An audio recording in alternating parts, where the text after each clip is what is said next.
Awesome. Thank you, Brooke. I'll go ahead and share my screen so that we can get started.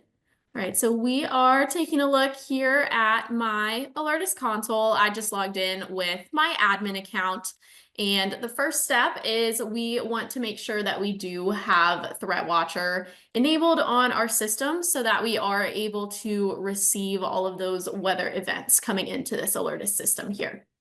So to enable ThreatWatcher, that is done from the middleware settings. So by default, only administrators can access these middleware settings. And to get there, you'll notice a middleware button on the bottom left of your console. So I'm just going to click on middleware. It will open up this new tab, and then under this configure section, you'll click the first one that says Alertus Middleware Settings. And then from here, if we take a look on the contents on the left-hand side, there are a lot of back-end settings that you can manage here, but we're focusing on ThreatWatcher today. So we're going to go directly into the ThreatWatcher section. So this is where we can make sure that ThreatWatcher is enabled. So all you'll want to do is just make sure you have this check on to enable it. You can also set the execution interval seconds. This just determines how often your ThreatWatcher feeds are going to be checked for new alerts. I have mine set to be about 60 seconds, but you can choose whatever value you want to put in there. And then the next step is we do need to specify what ThreatWatcher or weather feed we are monitoring. So I recommend using this first one to enable CAP API NOAA. This is the ThreatWatcher feed that is available with your ENS license for all Alertus customers. There are some other feeds that you can monitor. A lot of these do require additional licensing and some more setup. So if you're interested in using anything else, definitely talk with your account manager. But we're going to focus on this CAP API NOAA feed up here. So you'll just want to check this to make sure that it is enabled again. And then this CAP API URL is essentially just the base URL for where these NOAA weather events are going to be coming from. So I believe once you check enabled, it will just populate automatically. But you can see I have that address. It's api.weather.gov/alerts/active. And then there are some other additional settings here. For example, this timeout just sets the number of seconds that it's going to wait for the NOAA API request before the system times out. And then you do also have the option here, if you do want to filter the weather events coming into your system, you can filter them by the event type and also by the area. So right now, I just have all event types coming into my system. Since I'm going to filter them later in the custom event triggers, we'll look at how we can set up different alerts to go out for each event. So I recommend just leaving them all coming in from here. But if you know that you're only interested in sending an alert out for any specific events, you do have the option to click this drop down, and then you can select any of these event types. You can select multiple event types that you do want your system to get information about. And you can also click this blue button on the right here to automatically add some of the most common events that a lot of people would want to be notified about. But I'm just going to go ahead and undo these. I'm just going to leave it with all event types. And then you can also specify the area that you're looking for. So we don't want weather events from the whole country coming into our system. We just want it to be focused on the area around our buildings or our campuses. So you do have the option to filter based on an Alertus location. If you do have locations set up in your system, you're able to select any of those locations that you have created. And then you do also have the option to use zones and counties, which is what I've done here. So you are able to put in multiple zone and county codes, really as many as you need. If you do have multiple buildings in different zones and counties, you can just separate them with a comma to put out as many as you need. And if you're not sure what your zone or county codes are, you can just click the link here to see the list of all of the NOAA zone codes. It's very similar if you click the link for the county codes as well. And then I just recommend kind of using Control F. I'm in Maryland, so I can search for the Maryland codes, and I ended up finding the ones in the Baltimore area that I pasted into the zone code section here. And then you do also have the option to filter based on specific values or criteria in relation to these events. So for example, if you only want immediate or expected events, you don't want any future or unknown events coming in, you can specify a certain urgency value. You can also specify severity values. If you only want extreme or severe weather events to come into your system, you could select those. And also the certainty values as well. If you only want observed or likely events, not any possible or unlikely ones, you could filter by that as well. Again, I just have everything coming into my system, and then I'm filtering the actions with custom event triggers that we'll look at. But you can specify these settings as you like. If you do make any changes, just make sure you scroll down to the bottom and click this Save Settings button to make sure that it is applied to your system. But I'm going to go ahead and close out of this middleware tab. I'm going to come back to this main Alertus console tab just to show you that once you do have your ThreatWatcher feed enabled, if it's set up correctly, you should very soon be noticing in your event dashboard, you have weather events coming into your system. So to view that event dashboard, we're going to go under this dashboard section. Just click on Event Dashboard. So this is where you'll be able to see any weather events that are coming in and being processed by your system. So any weather events are going to show up as a CAP alert. You can also filter by the event type up here. If you just select CAP alerts, it will only show those weather events. And then you also have the option to set a start and end time if you just want to see events that happened within a certain time frame. But you can see I have a number of weather events coming in for a tornado watch. I have some for special weather statements in the Baltimore area. I have wind advisories. So I can see all of those weather events are coming in. And then we can also see some additional event details here. So for example, we can see the time that it was processed. We can see the name or type of event. We can also see the sender. Again, they're all coming from that NOAA feed. And then we can also see the severity value communicated here as well. And then on the far right-hand side, we're able to see the processing details. So these are the actions that our system took in response to that event. So because I have used these custom event triggers to set up a specific action to take place for a tornado watch, I can see that when a tornado watch came in, it found the correct custom event trigger and then sent out a specific preset alert.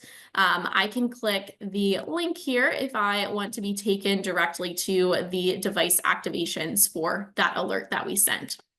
And I'll walk you through the process of how to make sure you have your custom event triggers set up so that it sends the right alert out for each of these weather event types. And there are a couple of other options under this action section. If you do click this magnifying glass icon, you're able to view the details of this event. So this is where you're able to see exactly what information is being communicated from NOAA to your system. So this is where you'll get all of the information about what the type of event it is. You can also see a description of the event. You can also see the certainty value, the severity. You're able to get the area, so you can see all of the geocodes that are affected by this event. So this is a lot of helpful information, and we can use all of these data points in those custom event triggers, so we can filter out specific actions that meet specific criteria based on this information. And then if we do go back to that event dashboard page, you do also have the option to resend a modified version of this event. That could be helpful for testing if you don't want to have to wait for a real tornado watch to come in to see what your system would do. You do have the option to resend it from this event dashboard. But now that we've taken a look at these weather events, I do next want to take a look at the preset alert that I created.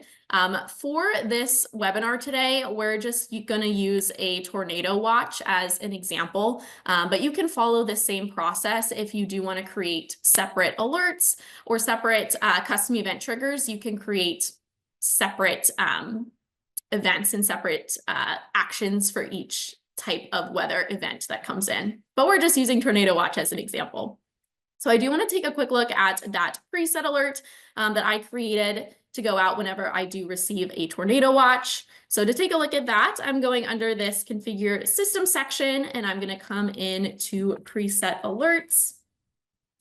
And then I'm just going to find my tornado preset alert, which I believe is on the second page here. Here it is. So this is the preset alert I created for a tornado watch. If we do click edit, I can show you how I have this set up. So this is where you build out those alerts. I just gave it a name. You can optionally give it a description if you want to share more information about what this alert will do. I said this will just send a ticker whenever a tornado watch is detected to my computer. This preset type is just the formatting for the icon. I like to create different preset types just to make the icon look a little bit different, but that's optional. I just made this tornado icon. And then this next section is where you'll compose the message text. So this is the message that will be sent out to your endpoints whenever this tornado watch preset alert is sent. So I just pulled in a message template that I created for a tornado watch, letting people know there's a tornado watch in effect and that they should remain indoors if possible. You could just type out a custom message in this box or create any of these message templates from the message templates tab here so that you can pull them in really quickly. And then you can also set the duration and priority here for this preset alert. I have it just lasting 30 minutes at the highest priority, since I would consider a tornado watch an emergency. And then this next section here is where you're able to specify the delivery methods that you want to use. So again, when this alert goes out, I have it currently just going out to desktops. I just pulled in my desktop alert service for a ticker just to send a bar of text across my computer. But if you did want to target other devices like mobile phones, you could pull in an alert-aware alert service. You could also pull in text-to-speech speakers or alert beacons if you do want to target other types of devices. But for now, I'm just leaving it targeting my desktop. And then since I'm testing out this alert with you all, I currently just have the recipients as my test group. So this is really just going to go to my computer, since my computer is the only device in my test group right now. You could also pick an individual device, like I could directly just pick my computer here. I'd recommend doing that if you are just wanting to test this alert before you send it out to everyone. But when you're ready to go live, you do have the option, if you just want to check all, to send it out to all of your devices. And you can also pick specific groups. So for example, if this is for a tornado watch in a specific county or building, you could pick just the group for that building or county. You could pick multiple groups if needed. But again, I'm just leaving it with my test group. Then I'll go ahead and click save. So now that I have that preset alert created, I'm able to pull it into a custom event trigger. So my system will know to send it out whenever a tornado watch comes in. So we will finally take a look at those custom event triggers.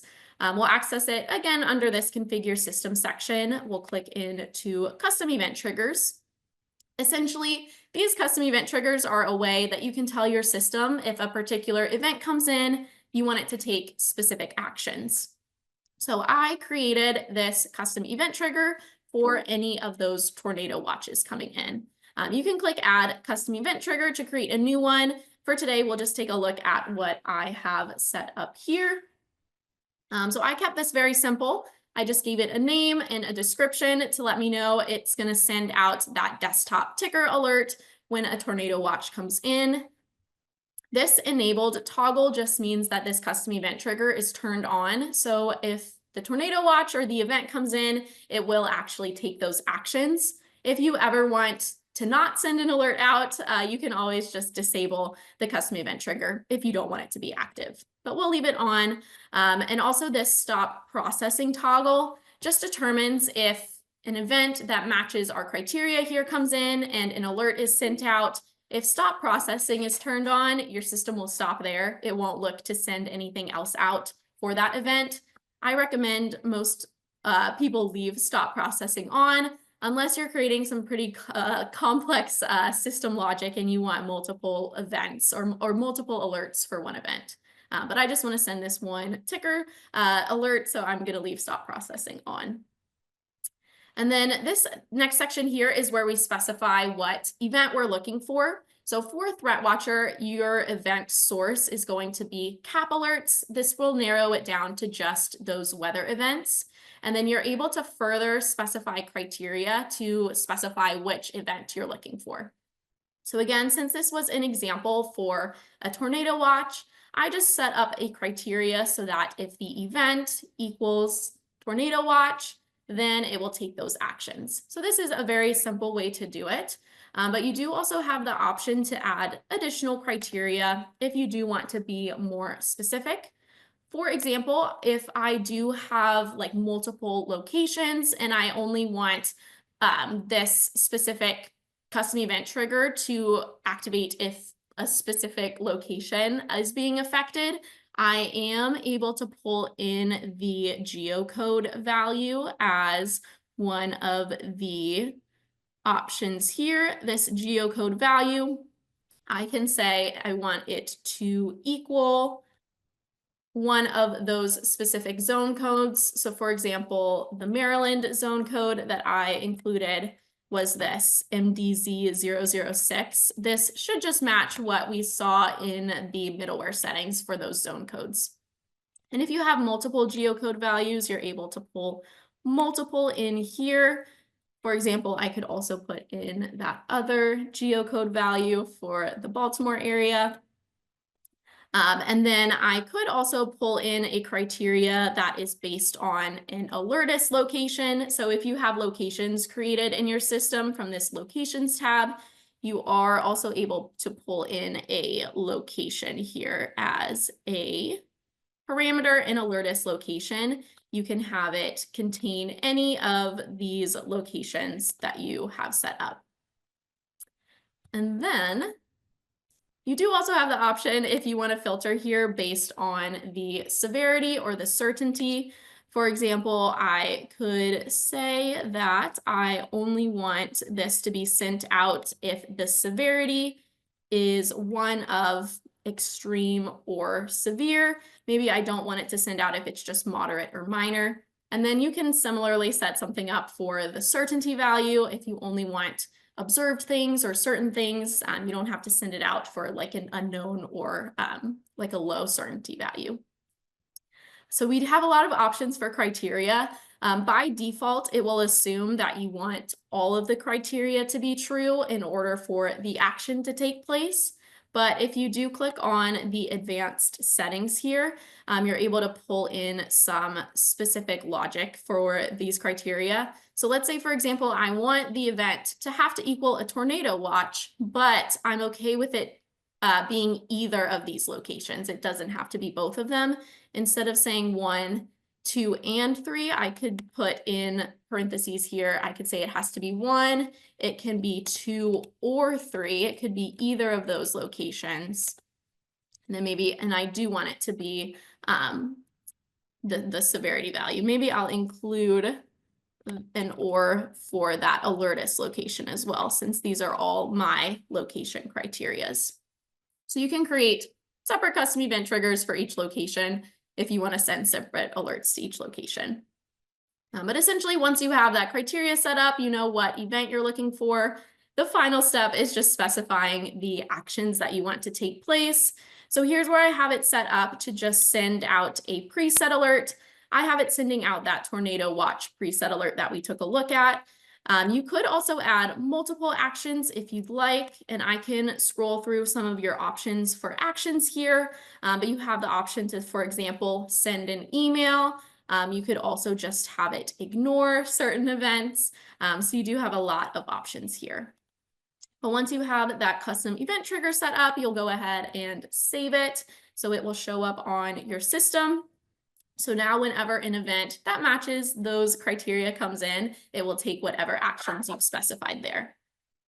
I do also recommend for these weather events that you create a custom event trigger for essentially to act as a catch-all, so that if you're only looking to send something out for specific events, but you have more than just those events coming into your system, you can create this catch-all that I have here to essentially just ignore any event that you don't want to alert people about. So here's my catch-all. I just said if the source name or the event type does not equal anything specific, I'm just going to ignore it. And I put this catch-all at the very bottom so that as the system is working down to see if any custom event triggers match the weather event that came in, if none of them match, it will just revert to that catch-all and just tell the system to ignore it.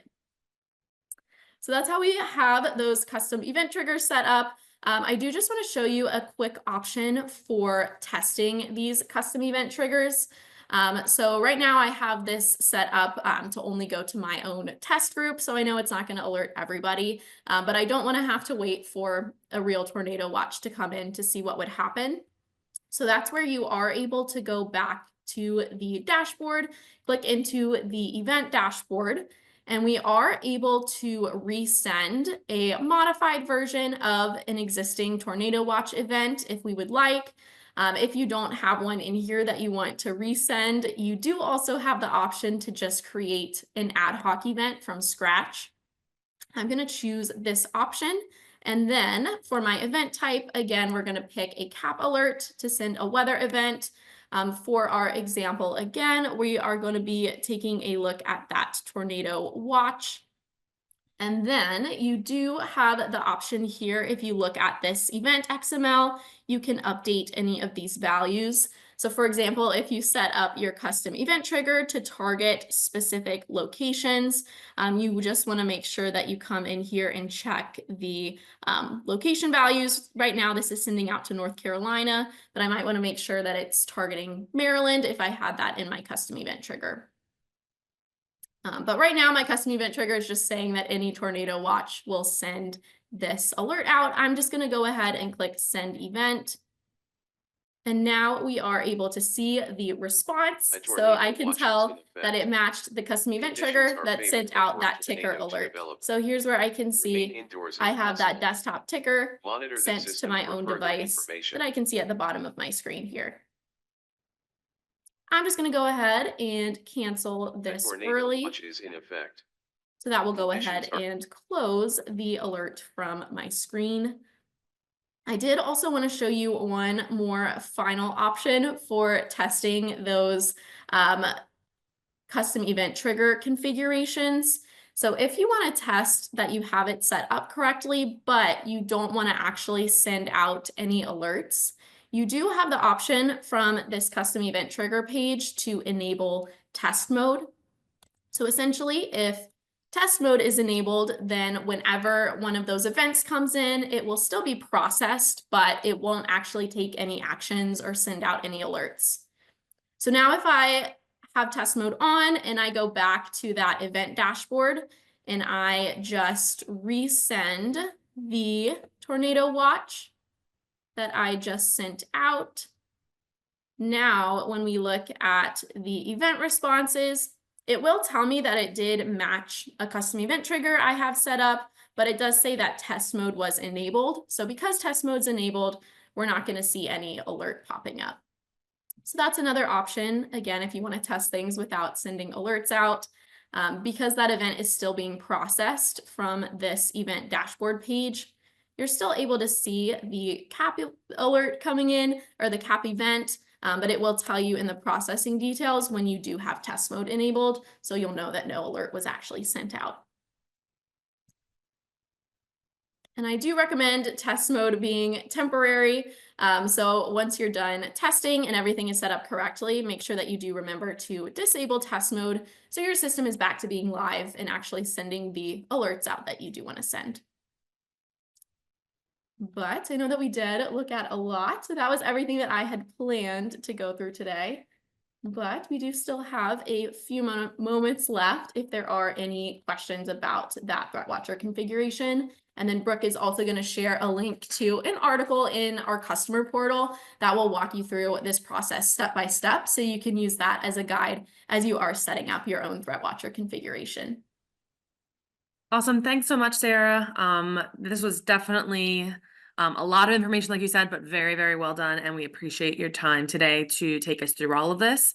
I did put that in the chat. So if you can look into our customer portal, there is a whole guide there to show you this. Also, feel free to reach out to us at trainingteam@alertus.com if you would like to set up an individual training with us. I'm not seeing any questions come in. Another reason, Sarah, you did such a great job. So thank you again. But we do have another power lunch next week. We have them every Friday at 11:30 Eastern time. So please join us next week if you would like to learn about user management and Alertus console customization. So we hope to see you then. I'll put the link for that in the chat as well if you would like to register. And we appreciate your time today.